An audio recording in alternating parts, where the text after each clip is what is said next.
Assalamualaikum warahmatullahi wabarakatuh. Seluruh sebangsa dan setanah air, jumpa lagi di channel Jagat Lobitu. Semoga dalam keadaan sehat, tak kurang satu apa, rahmah barokah. Salam Allah curahkan untuk kita semuanya. Bang TIJ mengomentari perilaku Kori yang saat ini sudah merajalela, bahkan diamati saat ini dia menuai batunya. Karena apa? Diusir oleh para habaib. Karena memang dulu saat dia masih bergabung dengan Kiai Imad, perkataannya luar biasa. Itu ada dendam pasti dari kalangan habaib. Kok sekarang bergabung, bahkan ingin pundi-pundi uang, pundi-pundi mobil, pundi-pundi kekayaannya dipret itu. Dikomentari oleh Bang TIJ, ya, jangan ngerecoki. Ori meminta seperti itu, tapi ya begitulah Bang TIJ dengan kritikan pedasnya, bahwa Kori tidak pantas menjadi orang Aceh karena pembohong, ya, suka kata-kata kotor, mencaci maki, bilang ini itu. Sekarang menerima bantunya ke tempat habaib, blong, tentu ke kubu Kiai Imad ya Amsong, Zong. Inilah kalau orang yang sebagai kutu loncat ke sana kemari, hanya ingin pundi-pundi cerik, pundi-pundi uang, dengan membual, ya, katanya mau antitesis dan sebagainya, ternyata ya biasa-biasa saja. Katanya alim, tapi ya receh lah. Kita simak videonya. Sekali lagi mohon maaf yang gara-gara mati Nusantara. Assalamualaikum warahmatullahi wabarakatuh. Jadi kita mulai pembahasan Bang Kori dengan mengucapkan Bismillahirrahmanirrahim. Kita goreng Bang Kori ya. Maaf ya Bang Kori ya, saya bukan merosting malam ini. Saya kasihan kalau lagi ngelihat ayam habis disembelih ya, saya nggak mungkin menembaknya lagi. Ataupun kambing habis disembelih nggak mungkin saya jerat lagi kakinya. Mungkin kalau gerombolan para habib dan juga gerombolan para mukibin itu akan melakukan hal yang seperti itu. Kalau TIJ tidak, tidak setega itu. Tidak mungkin tidak kalau diperlukan gitu. Oke, yang belum follow TikTok TIJ silahkan follow dulu biar follower kita ada 1000 orang, biar kita bisa live juga di sana, biar kita bisa berinteraksi. Mungkin di sana nanti kita nggak bahas Habib, kita lebih ke silaturahmi, ya kan? Karena saya tidak membenci Habib, bukan karena saya takut dipukul. Kalian lihat lah ya kan, bahasa saya, omongan saya lebih pedih daripada si Kori, tetapi saya tidak pernah ditegur, diingatkan ataupun diancam-ancam oleh mukibin gitu. Sedangkan Kori baru beberapa hari ngikut Kiai Imad, udah ketar-ketir dia. Banyak laskar ini, laskar itu dari Aceh, laskar FPI, laskar Alawiyin, laskar apapun, banyak yang marah ke dia. Kalau saya nggak ada yang berani marah karena saya orang lemah gitu. Bagi gua, orang-orang yang seperti itu, Habib seperti itu anak pungut, bukan anak benar. Boleh jadi hasil. Na'udzubillahi min dzalik. Mulutmu Kori.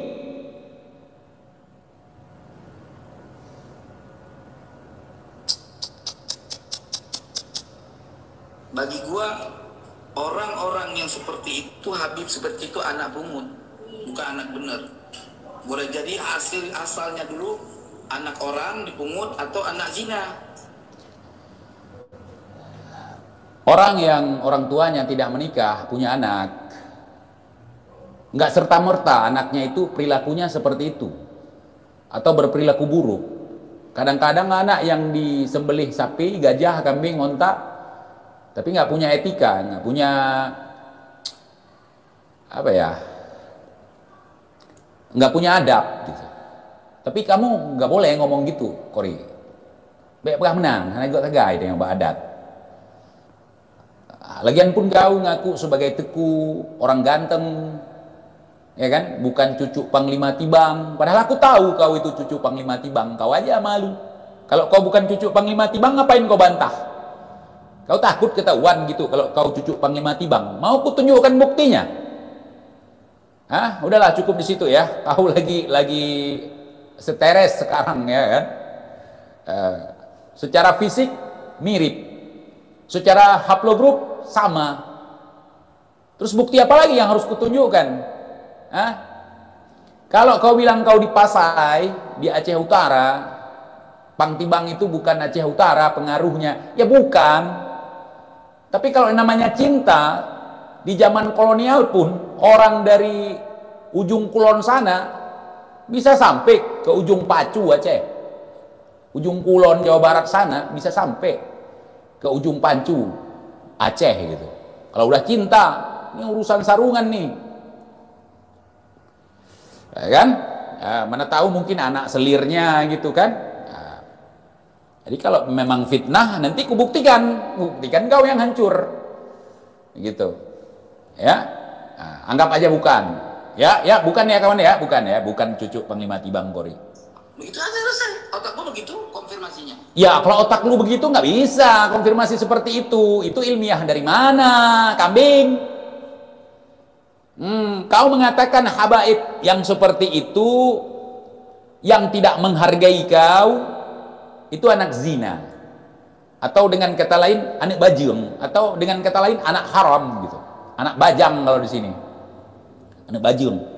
Itu nggak boleh, nggak ilmiah itu. Kau pernah lihat bapak dia dengan mak dia itu tidur bareng tanpa pernikahan? Kan enggak.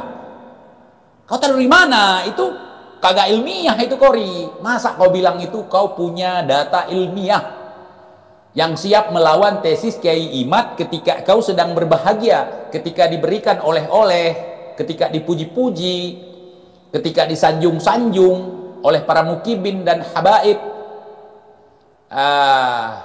Ya kan? Itu ilmiah versi Habib kalau kayak gitu. Halu. Nggak boleh kita mengatakan, ya kan, seseorang itu anak haram tanpa ada data. Sekalipun kita punya data, nggak boleh membeberkan itu di media sosial. Itu su'ul adab. Nggak boleh, Kori. Itu attitude. Itu kode etik. Kode etik siapa? Saya mengatakan di sini, kau kan ngaku sebagai zuriyah daripada ulama Aceh. Zuriyah daripada orang yang bermarga Al-Qursyasyi. Orang yang bernasabkan bangsawan. Orang yang menasabkan bangsawan tidak ada yang ngomong seperti itu ketika dia kecewa ataupun ketika dia senang. Nggak boleh. Itu rahasia, aib. Aib itu nggak boleh. Tapi kalau TJ ngomong begitu boleh nggak? Boleh, tapi TJ nggak mau. Kenapa TJ boleh? Karena TJ bukan bangsawan. TJ jelek. Maka nggak ilmiah.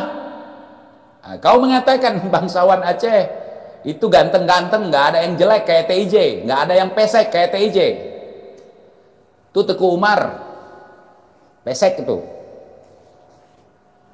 Kau mau membatalkan nasab Teguh Umar? Hah? Biar kucukur jembut kau, jenggot kau. Nggak boleh begitu kawan ya.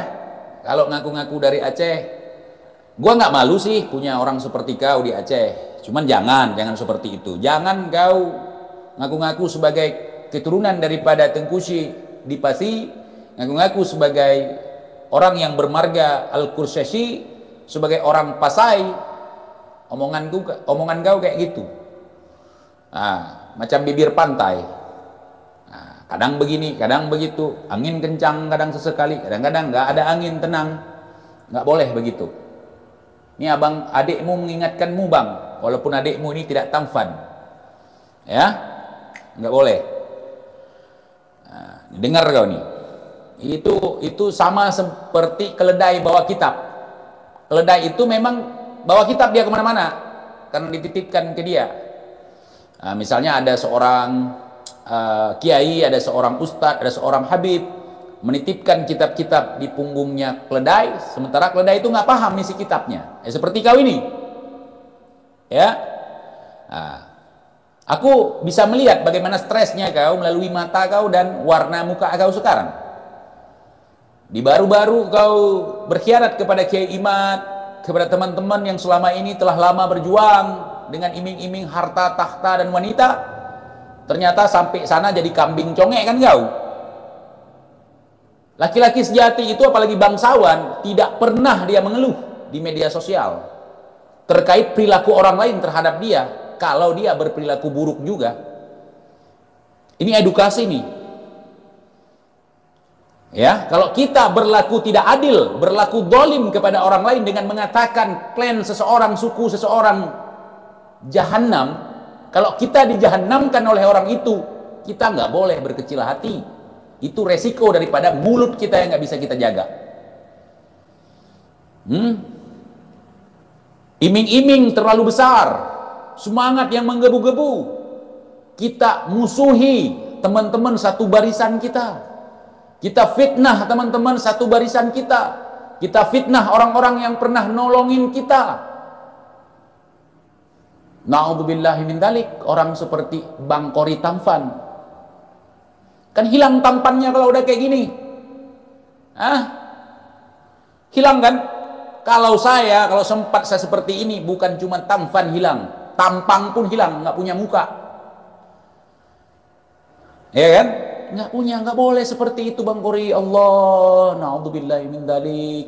Ngaku orang Aceh, ngaku orang Samudra Pasai, ngaku orang intelektual, ngaku orang pondok, ngaku ustadz, ngaku ulama Aceh, ngaku sayyid, ngaku habib, ngaku teku, ngaku tengku. Nggak boleh seperti itu. Bang Qori. Na'udzubillahi min dzalik. Ini Bang Qori jangan marah. Ini masukan yang sifatnya membangun. Move on, bangkit, wake up.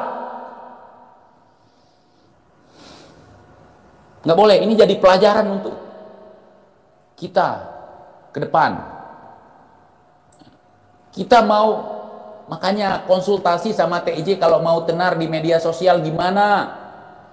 Dulu kan udah bagus itu. Saya udah pernah mengingatkan, Bang Qori Tampan, kalau ada teman-teman di TikTok menjelek-jelekkan TIJ, nggak usah dibela TIJ-nya. Nggak usah dicaci mereka, karena mencaci saya nggak perlu. Saya selalu bilang gitu kan. Saya tadi udah ngehajar orang Bang, di mana? Di TikTok, gara-gara menjelek-jelekkan Bang TIJ. Nggak perlu. Saya ini dilahirkan sebagai orang hina, dina, lagi fana. 3 hal itu melekat di tubuh saya. Saya tidak pingin sekalipun orang memuja-muja saya, mengangkat-ngangkat saya, nggak perlu saya itu semua, karena itu bukan pakaian saya.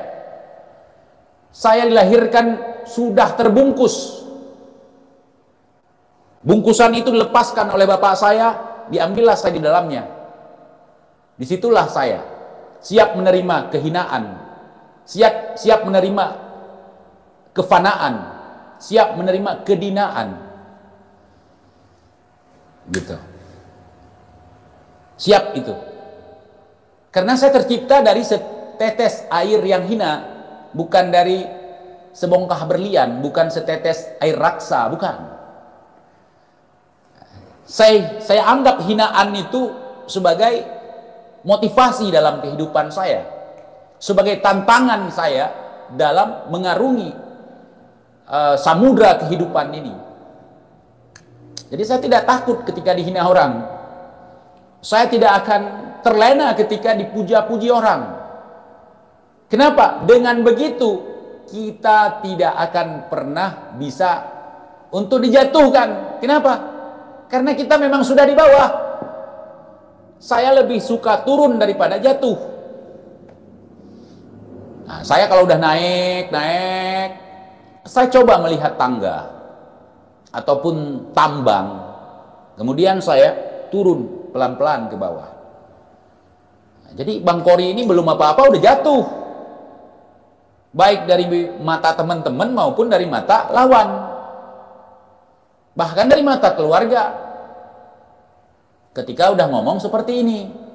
Kalau Bang Qori ahli nasab, seorang nasabah, seorang sayyid, seorang yang paham tentang ilmu nasab, seorang yang paham baca kitab, maka Bang Qori membahas seputar itu. seperti yang dicontohkan oleh Al-Mukarram Kiai Haji Aimaduddin Utsman Al-Bantani. Beliau tidak pernah menyinggung secara fisik, secara pribadi. Beliau tetap membahas konsisten terhadap konteks. Beliau kadang-kadang beliau bahas yang sifatnya terpublikasi. Misalnya koar-koarnya Habib tentang dongeng-dongeng mereka gitu. Nah, makanya konsultasi sama DDTIJ yang jelek ini, walaupun DDTIJ tampangnya jelek, insya Allah hati saya nggak jelek, gitu, nggak jahanam gitu. Gitu. Sampai hari ini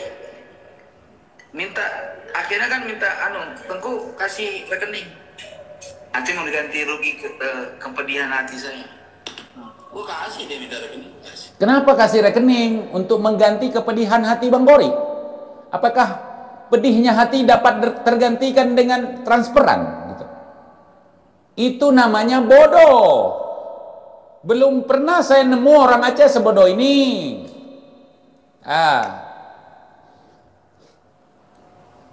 Apalagi bangsawan. Saya jadi curiga ini Bang Gori, bangsawan apa bangsa hewan ini? Nggak mikir.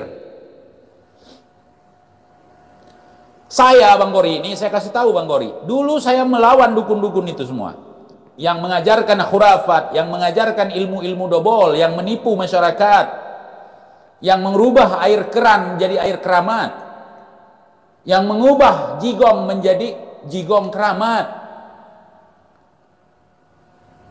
Saya ditelepon, kamu maunya apa sih TIJ?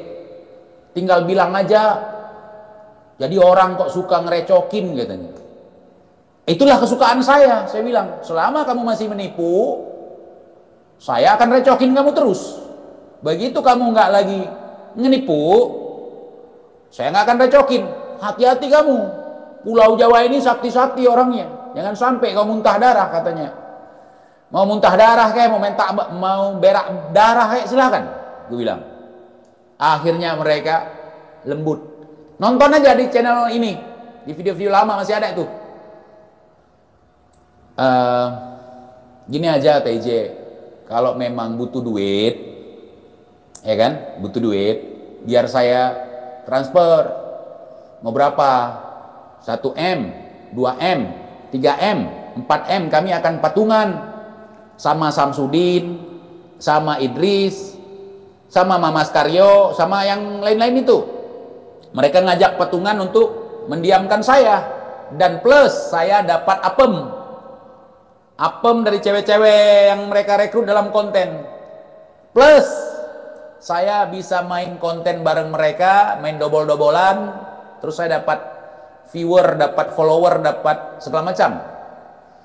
Saya hanya menjawab, kau pikir aku semurah itu? Kututup teleponnya. Nah, mereka bawa-bawa polisi. Waktu itu yang dibawa ini siapa ya? Pokoknya terkenal bapak itu. Jabatannya apa lupa saya itu. Nah, Kombes Pol dibawa-bawa. Nah, gue nggak takut, gue bahas tetap penipuan mereka. Justru kedepannya malah si bapak polisi itu mendukung kegiatan gue untuk membasmi penipu. Gitu Kori rentetan ceritanya. Terakhirnya si Idris ini inisialnya Idris, Gus Idris Official ya, nama channelnya, inisial. Sial memang. Kenapa dia nggak sial? Kenapa sih katakan sial? Setiap dia buat konten-konten selalu gua bocorin. Sampai dia berurusan dengan pihak hukum. Ditembaklah seperti cerita Bahar. Saat sedang syuting ditembak, gancet. Itu gua yang main itu. Ya kan orang pada percaya semua itu benar. Mustika ini, mustika itu, betadin campur tawas, segala macam. Akhirnya mereka mengutus ketua Badan Anti Teror FPI Kota Malang yang bernama inisialnya Andre. punya tato di tangannya gitu. Anak buahnya Rijik gitu. Ikut campur lah masalah gue sebagai delegasi untuk menyelesaikan masalah ini. Si Idris nggak berani datang ke Aceh. Jadi si Andre itu datang ke FPI Banda Aceh. Ini gue kasih tahu nih, FPI itu kerjasama sama dukun gitu. Jadi FPI ini dapat bayaran dari dukun. Disitulah gue kenal anak-anak FPI yang di Banda Aceh. Diantarlah sama anak FPI di Banda Aceh, rame-rame datang, gue sendiri, gue staf sendiri. Ini gue cerita nih Kori, biar ente paham. Videonya masih ada, Andre yang ketua BAT FPI itu masih ada di channel gue ini. Ada, videonya masih ada. Jadi dia nego. Saya bang, Ana bang, ketemu antum ke sini jauh-jauh dari Malang itu diminta sama Gus Idris. Jadi Gus Idris lagi di Turki. Kenapa nggak bilang aja? Dia takut ketemu sama gue gitu. Kan dia sakti gitu. Kalau ketemu sama TJ kan bisa ilmu mental-mental itu. Ketemulah gue sama dia. Bang gini aja, selesaikan aja masalahnya dengan Gus Idris. Kalaupun abang mau bahas dukun-dukun, bahas aja yang lain. Ini Gus Idris niat baik untuk memberikan bayaran, memberikan tawaran ke abang gitu. Ya kan? Pertama disodorkan berapa? 500 juta. Abang cukup nggak bahas Gus Idris aja. Abang lanjut aja konten masalah dukun lain. Gitu. Gue bilang, kalau 500 juta itu cuman buat ngabisin biaya gue keluarin setiap pagi ngopi sama anak-anak, gue bilang. Simpan aja duit kau itu, gue bilang. Naik. Udah cerita miliaran dah lah. Gue nggak butuh duit. Bahkan gue bayar dia makan nggak mau dia. Enggak bang, malu sekali dia. Enggak bang, ini saya banyak duit dikasih sama Gus Idris. Disitulah gue makan duit si Idris. Pas dia bayar makan sate. Dia traktir gue makan sate. Padahal gue pantang sekali ada orang datang ke tempat gue yang bayarin. Dia yang bayarin. Itu bagi gue aib. Dia datang ke kota gue, makan di situ, terus dia bayarin lagi gitu. Gue malu sekali itu. Jadi gue tolak lah itu. Gue tolak. Makanya kehidupan gue seperti ini. Nggak ada baju bagus, nggak ada lipstik, nggak ada mobil mewah. Nggak ada kemewahan, nggak suka gue. Karena nggak ada.